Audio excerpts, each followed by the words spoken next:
I want to take 2 sessions to talk about normalized toxic behaviors within our culture. To give you a context for what I'm going to say, so many people, when they come into recovery, they come in because all of a sudden life's not working very well. Relationships are struggling. They're finding their emotions are getting out of control at times. They're doing a lot of damage to those they love.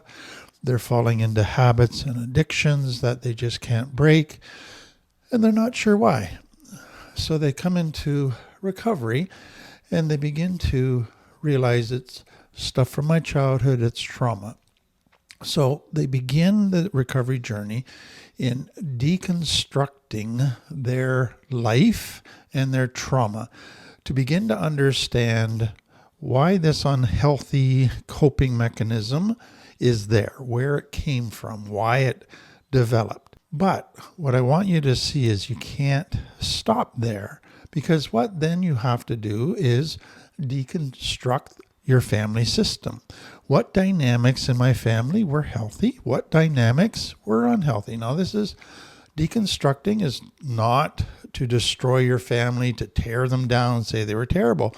It's to begin to understand the healthy from the unhealthy, so that you can begin to understand, wow, I picked up as normal some unhealthy attitudes, some unhealthy behaviors. I had my family normalize certain behaviors as if they were normal, and now I need to deconstruct it. So you may have grown up in a family where your dad said, I'm angry and passionate, but that's just the way our family is. We've always been angry and passionate. And so all of a sudden, okay, so that's normal. So don't criticize it. Don't say it's unhealthy. That's just the way it is. So that's the second part.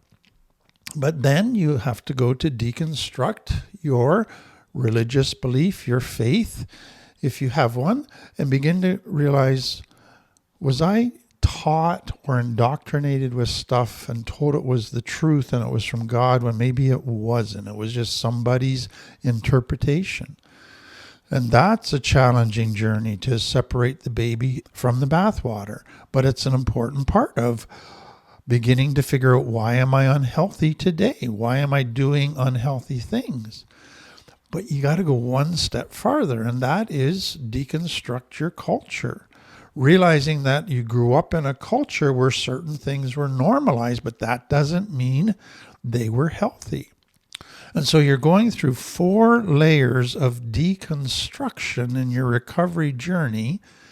Each one has a lot of challenges. Each one has pushback. Each one has internal resistance. But they are such important things to do. And so what I want to look at is some of the things within cultures that often get normalized as being, this is the way we are, this is normal, so just put up with it, accept it, when really it's quite unhealthy. And somebody needs to stand up and say, no, I'm not going to conform to that anymore. I'm not going to accept it as okay. I am now going to call it out for what it is. And that's often what recovery is. You're refusing to conform to the unhealthy parts of your family system, of your religious culture, of your social culture any longer. So I want to give you a whole series of these that I hope will help you to think through your own life, think through some of the things that maybe you have believed or accepted or been influenced by that now you need to look at and possibly change. So one that was very common 50 years ago, and it's still around today, and that is that kids need to suffer in order to learn. Now, what makes this tricky is there's some elements of what seems like the truth to it, but there's some abuses of it. So what seems like the truth is suffering is a part of life, and with the right support and guidance, a child goes through suffering times in life, and they can learn tremendously from that suffering. It can be a springboard to some major growth and learning for them. The second thing is, we know that in order for a child to succeed in life. They just can't sit around and be lazy and be pampered. No, they got to work hard. They got to push themselves. They got to push themselves out of their comfort zone. They got to push themselves to the point of being exhausted at times. And we know that if they put themselves at times into a place where they're going to suffer and work hard and push themselves and do things they don't enjoy, they are going to benefit from it. So we go, oh, okay, suffering is good for kids in order to learn. But how that's been abused by many parents, sadly, is somehow that justifies them neglecting their kids, being abusive to their kids, being cruel to their kids, abusive punishment to their kids. And then they say, well, kids need to suffer in order to learn. So here's what I want you to realize. What that thinking is saying, that children thrive best and learn best in a harsh environment, suffering. We have learned that is not true. Children with the right connection and support will go through suffering environments, but with the right connection and support, that's when they learn and benefit from it. But a child who is put in a harsh environment without the right connection and support, that becomes trauma. That sends them into hurt. That sends them into closing their heart. That sends them into shame. That sends them into anger. What a child needs to thrive is parents who are nurturing, who are validating, who are accepting, who are respectful, who are consistent, who have healthy boundaries, who are warm. In that environment, when a child experiences hard times and suffering, they can learn from it and thrive. But the environment has to be a nurturing environment. The second thing that's kind of been normalized that's really sad, and that is kids don't have the right to question adults. So I don't know how many of you grew up with kind of the parents or the grandparents or the elders or the authorities in the family where you had to listen and accept what they say. And if you question them, they said, because I said so. And you weren't allowed to question it. You had to obey without question. If you did question, you were considered to be a defiant child, to have a bad attitude, to be rebellious, to be a problem child, to be an insubordinate child.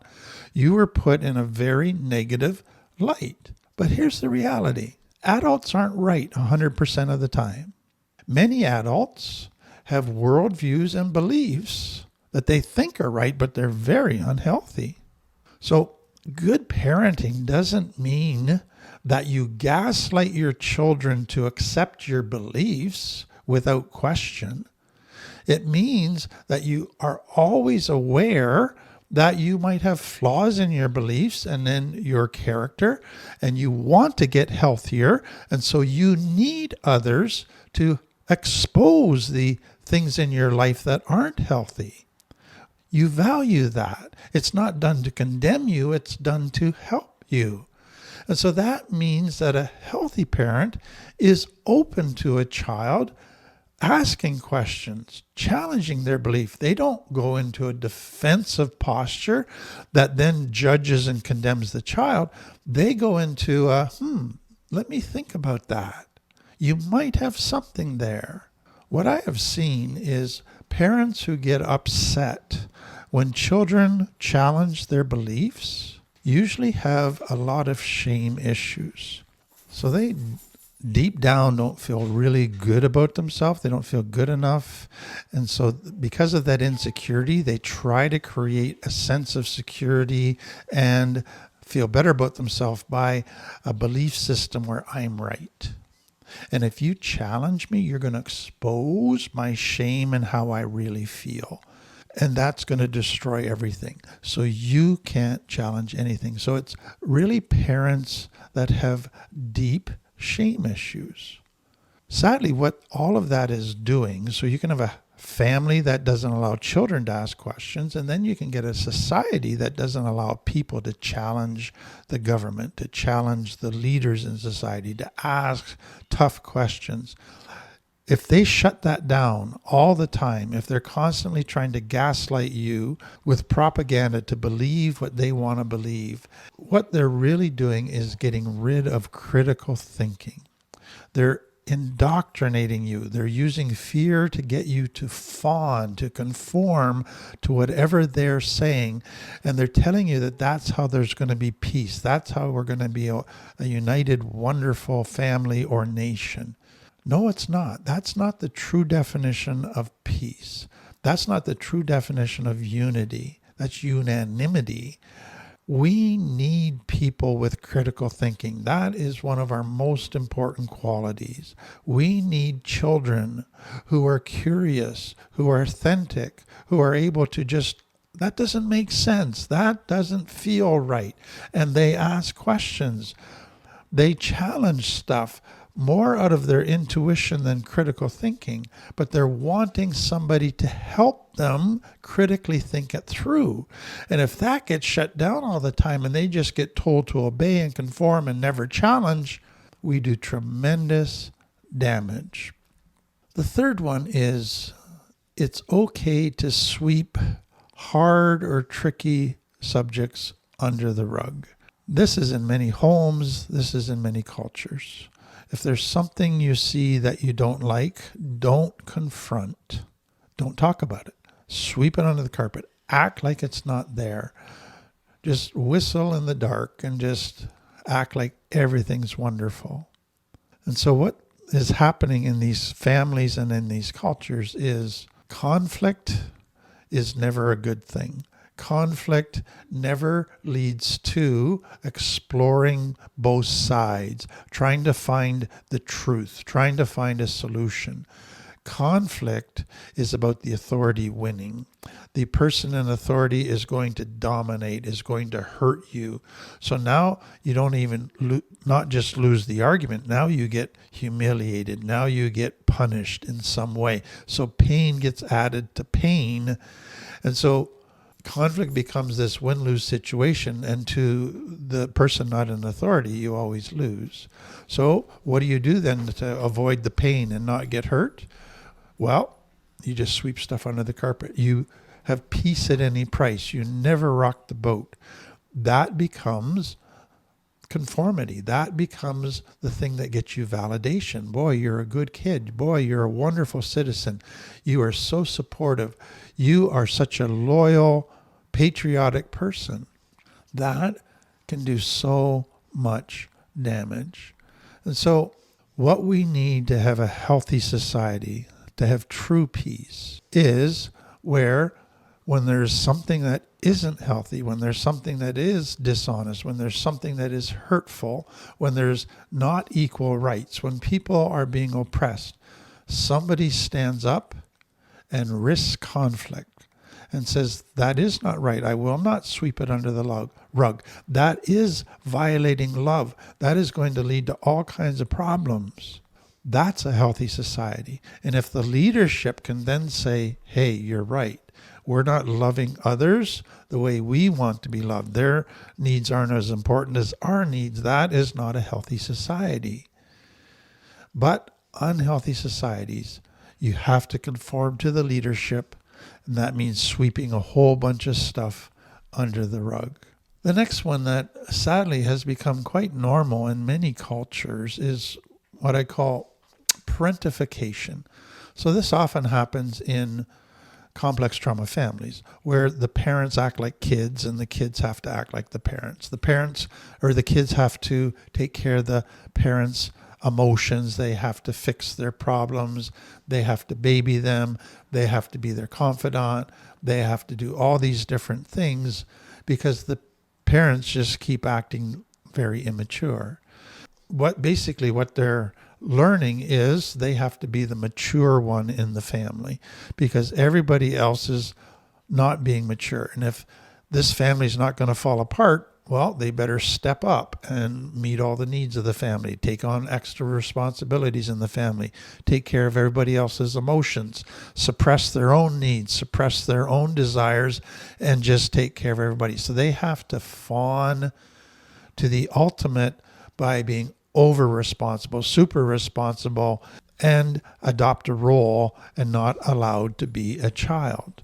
They have to be that responsible adult. And so many people that I deal with get to adult life and they realize they lost their childhood. They never really had a childhood.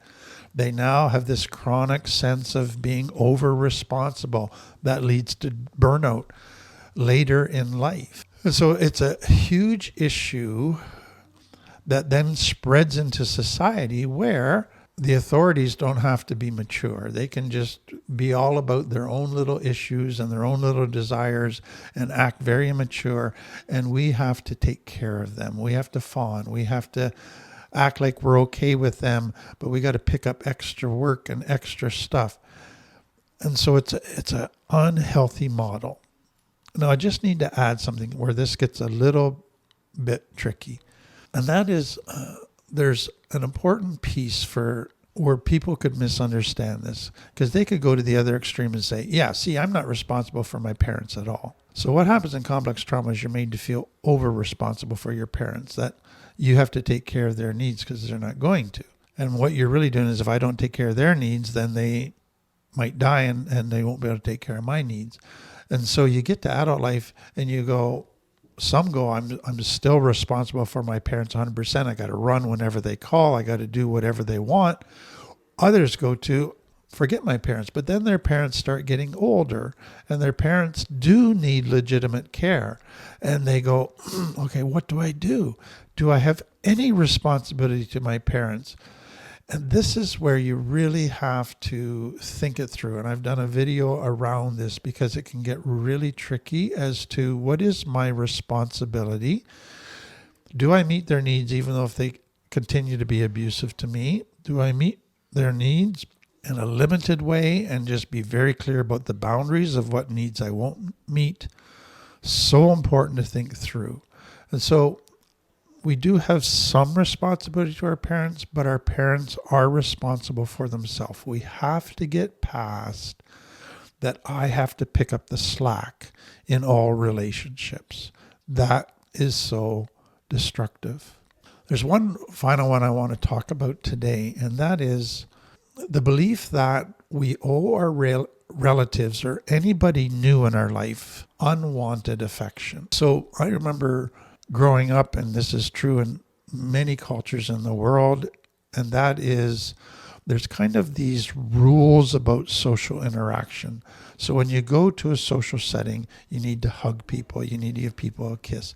If they're a relative, even though you only see them once a year, you need to hug them and kiss them. That's being polite. But the question becomes, what happens if a child goes to a family setting and their gut says uncle is unsafe and uncle wants a hug and a kiss and they don't want to give one because their gut says, no, that would be dangerous. But society rule says the child has to give affection to uncle because that's social mores.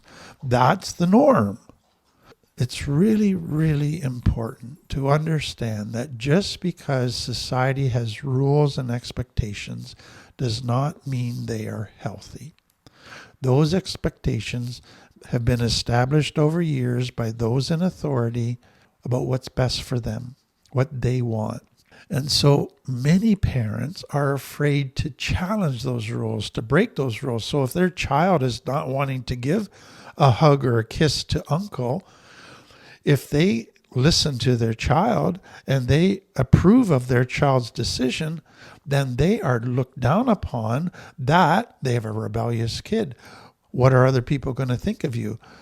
People are going to look down on you. And so now the parents are ashamed of their kid because the kid's making them look bad to the public because the kid's not keeping the rules. But the kid might end up getting sexually abused.